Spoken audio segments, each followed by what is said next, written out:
And we are back with the third segment of the GSMC basketball podcast presented by the GSMC Sports Network. And in this third segment, I'm going to talk about the Milwaukee Bucks, and their offseason and how they possibly had one of the most underrated offseason looks or offseason signings, free agent signings in the entire offseason. So we're just going to go ahead and look at that and my opinions on that. So over the offseason, there were a lot of big moves. There were a lot of big trades. There were a lot of big names being bounced around. Klay Thompson being one of them, not to mention DeJounte Murray. And over in the Eastern Conference, Paul George going over to the 76ers. And the Knicks being able to acquire Mikal Bridges via trade, expanding their roster and officially turning them into a Villanova squad. As well as, what other big team in the West? And, I guess you could say, the Celtics being able to get Jason Tatum to re-sign, as well as Steph Curry being able to re-sign. All of these things, there's really big news that's going around in the NBA that sort of overshadows a lot of teams. And one of those teams that's being overshadowed with one of the moves that they've made in the offseason is Milwaukee. So obviously a year ago they traded Damian Lillard. They traded for Damian Lillard and created massive hype. However, their seasons recently haven't really been all that stellar, I guess you could say. They just came off of back-to-back first-round playoff exits, and in this most recent one, Giannis got hurt, and Damian Lillard also got hurt. And it sort of swept the Bucks under the radar a little bit. And they've been under the radar for a majority of the season, especially when they hired Doc Rivers. And despite being under the radar, they were able to get such a huge deal out of signing Gary Trent Jr. Now, I know what you guys are thinking. How could signing Gary Trent Jr. be a good move in the offseason? How could that even be considered as an underrated move? It's how they were able to get him and on the contract that they were able to get him on. That's the big underrated move that they've done in here. They were able to get a player and get him for a lot less value than a lot of other teams might market him as. So other teams, like I said before, other teams in the Eastern Conference, they made huge headlines when 76ers, they got Paul George, then Mikal Bridges, when the Knicks added Mikal Bridges, as well as the Celtics being able to keep their core players, and the possibility of Bezos buying the Celtics and started stirring up even more talks about the Eastern Conference, and it leaves Milwaukee in the dust or under the radar, if you guys want to say. Now, despite this lack of attention, Milwaukee was able to make the move of signing Gary Trent Jr. on a minimum contract.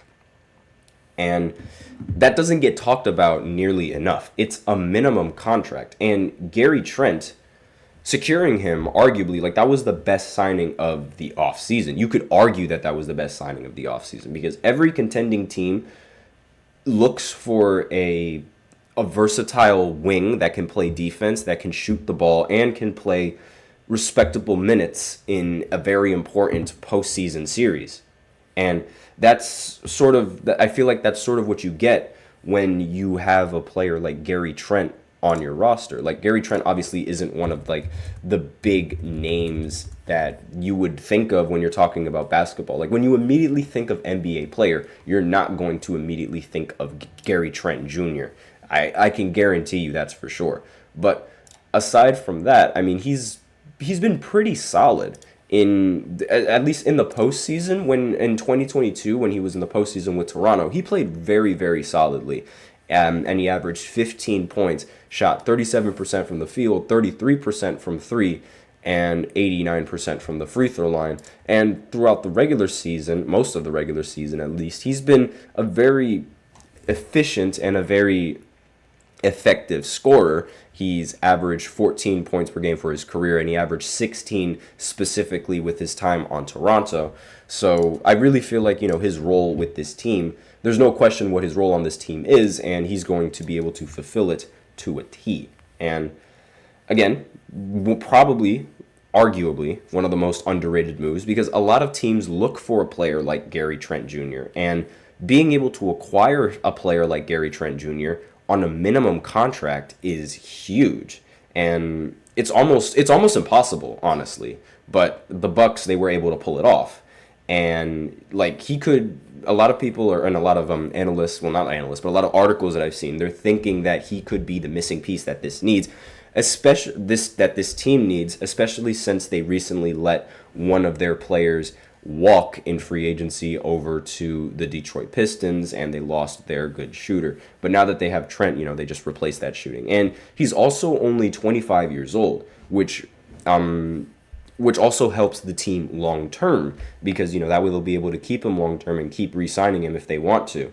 And he's averaged 16 points, 2.7 rebounds, 1.7 assists, 1.4 steals per game. He shot 38% from beyond the three-point line and has proven himself on both ends of the court.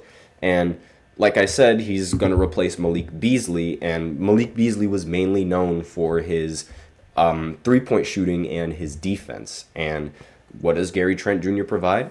Three-point shooting and defense. And one could argue that Gary Trent is better at produces more than Malik Beasley. You could argue that, but again, that's like a completely different argument. Now, the Bucks, they faced an offseason challenge needing to add depth with only minimum contracts available, and they were able to do that with Gary Trent, and they also were able to get Taurean Prince, DeLon Wright, and which allows Doc Rivers to give more lineup options. Not that he's going to use them, but aside from that, I think that these moves, while they aren't big, are a little bit underrated. Again, just a little bit. But let me know in the comments what you guys think. Do you guys think that this move isn't really it's not an underrated move? Do you guys think that it's not that big of a deal? That I'm just spitballing here? That maybe some other team had an even more underrated off-season experience that I completely overlooked and you guys know about and you guys would want to share. Maybe that's something that you guys want to talk about. But in my opinion, I think they had the most underrated off-season. But let me know what you guys think. So now we will go ahead and go into the fourth segment where I talk about why Shaquille O'Neal doesn't like Rudy Gobert from this article. And I'm going to read it from the article and I'm going to give my thoughts about it. Let me know what you guys think about it while I'm going over it. And I'll be right back after this short break, so be sure to stay tuned.